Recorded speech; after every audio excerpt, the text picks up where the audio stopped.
Okay, let's dive right into this explainer. I mean, honestly, have you ever barely survived another one of those mandatory hour-long synergy meetings that ended up accomplishing absolutely nothing? Yeah, we've all been there, right? It is endlessly frustrating when teams just get totally bogged down by friction, even when they literally have top-tier resources. So today, we're unpacking the really fascinating world of behavioral science in the workplace. We're going to break down how you can systematically promote better work performance and do it without relying on sweeping mandates, exhausting meetings, or massive budget increases. We're talking about the subtle, brilliant art of the nudge. So the core challenge we've got to solve today is actually pretty simple. How do we effectively nudge employees to peak performance? Now, our source material gives us this incredibly dense, powerful list of behavioral interventions, but here's the catch. Just having a list of clever psychological tricks, it's nowhere near enough. The real challenge, and honestly exactly what we are focusing on today, is bridging that massive disconnect between theory and practice. We are going to transform these individual interventions into a cohesive operational strategy. We need to take these behavioral concepts right off the page and turn them into something that truly makes a measurable, real-world impact. To make all this information super digestible, we've organized these interventions into a strategic playbook. We're going to cover an introduction, making good choices effortless, leveraging information and norms, driving action and accountability, and finally, operationalizing your strategy. Let's get right into it. Section 1. Introduction to Workplace Nudges. Building the Foundation. Our source clearly defines the ultimate objective for any organization undertaking this. The goal? Creating nudges to promote work performance. But pay really close attention to the second half of this definition because it's absolutely crucial. Participants must learn how to apply these nudges into an operational strategy that actually impacts employees. Think about what happens when you don't have a strategy. You know the drill. Management shoots out a one-off all-company email about some new policy, literally everyone ignores it, and absolutely nothing changes.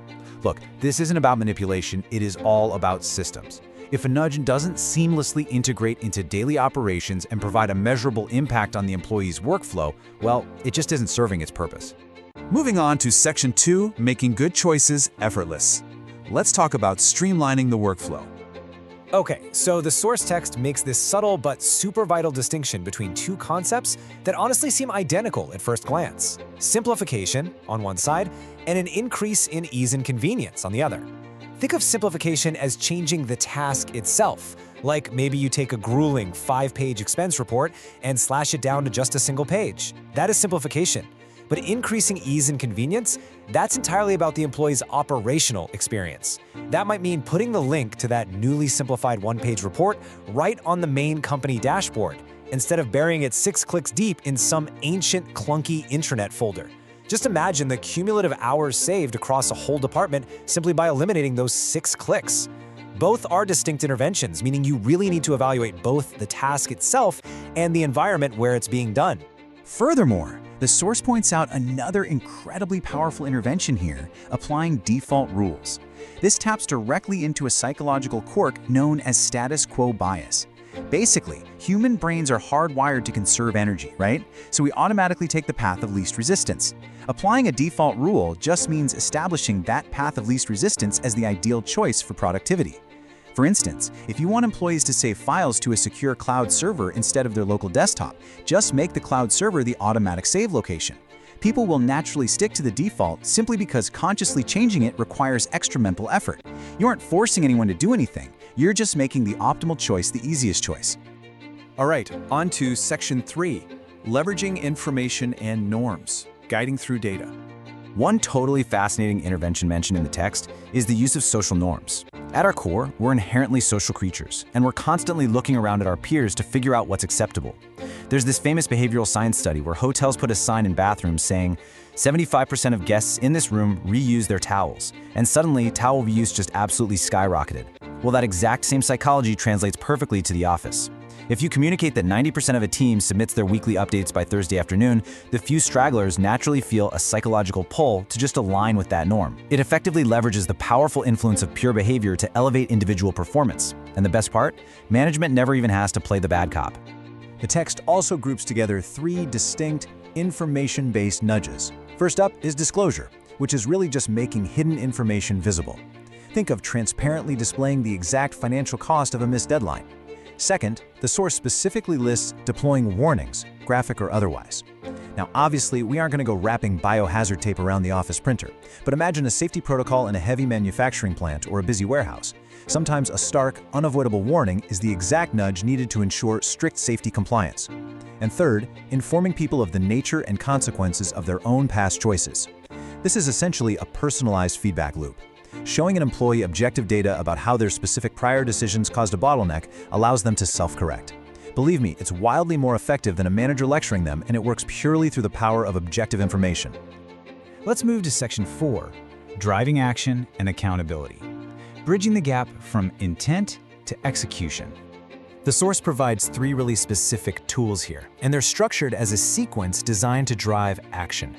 Step 1 begins with pre-commitment strategies. This is where you get an employee to commit to a task well before they actually have to do it, which effectively locks in their future self. Step 2 solidifies the plan by eliciting implementation intentions. Now that's just a fancy behavioral science term for mapping out the exact how, when, and where. Instead of an employee vaguely saying, "Oh, I'll do the audit," the nudge prompts them to say, "I will do the audit on Tuesday at 10 a.m. right at my desk." Finally, Step 3 cements the follow-through with reminders. And here's the really brilliant psychological link. A reminder is infinitely more effective if it happens after a pre-commitment has already been made. A well-timed reminder, that gentle tap on the shoulder, isn't just annoying nagging. It's triggering the exact intention they already set, ensuring the task actually gets across the finish line. Finally, Section 5, Operationalizing your strategy. The big picture. Ultimately, the crucial point is how we bring all these distinct behavioral elements together into the workplace. Because let's face it, a pile of tools is absolutely useless if you have no idea how to build a house with them. It turns out these specific nudges conceptually balance out to form a beautifully unified, comprehensive operational strategy. Peak performance really comes from an even distribution across our 3 core pillars: making choices effortless, leveraging norms and information, and driving accountability. Just think about what happens if an organization gets this balance wrong. If you rely entirely on reminders without simplifying the underlying tasks first, you literally just end up creating an annoying culture of micromanagement. Conversely, if you make everything super effortless but have absolutely zero accountability, well, productivity is going to plummet. By properly balancing these interventions, you create a workplace ecosystem that just naturally guides employees toward their absolute best work, all without overwhelming them. Ultimately, as the source material strictly emphasizes, the value of learning about defaults, simplifications, and social norms isn't just academic theory. It is measured purely by its successful application into an operational strategy that gives impact to the employees. That right there, that's the golden rule. If the nudge doesn't serve the operation, and if it doesn't positively impact the employee's ability to perform, honestly, it's just noise. As we wrap up this explainer, I really want to leave you with one vital question.